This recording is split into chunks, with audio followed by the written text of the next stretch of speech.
তো চটজলদি কাবলি ছোলা খুব অল্প টাইমে 15 মিনিটের মধ্যে সুস্বাদু কাবলি ছোলা। তার জন্য ফার্স্টে কাঁচা লঙ্কা, কাবলি ছোলা আর আলুগুলোকে সুন্দরভাবে কেটে আর ধুয়ে নেওয়া হলো। তারপর প্রেসার কুকারে দিয়ে সেটাকে সিদ্ধ করে নিয়ে এদিকে একটা আদা বাটা রেডি আর পেঁয়াজ রেডি।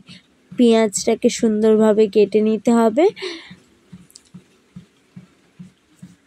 তারপর দেখো সিদ্ধ হয়ে গেছে। কড়ায় একদম সামান্য তেলে পেঁয়াজটাকে সুন্দরভাবে ভেজে নিয়ে পেঁয়াজটা যখন ব্রাউন কালার চলে আসবে, আদা বাটাটাকে দিয়ে তারপর ভালোভাবে ওটাকে হালকা জল দিয়ে কষিয়ে তাতেই হলুদ, নুন এবং কারি মশলা দিয়ে দিতে হবে।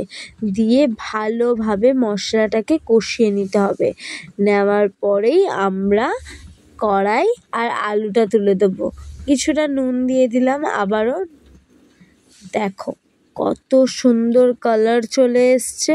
তারপর যেই মোটামুটি ফুটে আসবে আমাদের, তখন লঙ্কাগুলোকে ঘেটে আর আলুগুলো পুরোপুরি সিদ্ধ হয়েছে কিনা দেখে নিলেই আমাদের কাবলি ছোলা রেডি।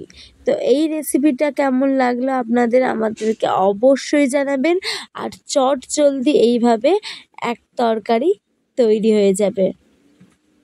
যদি ভালো লাগে like, comment, share and subscribe করে দিও। টাটা।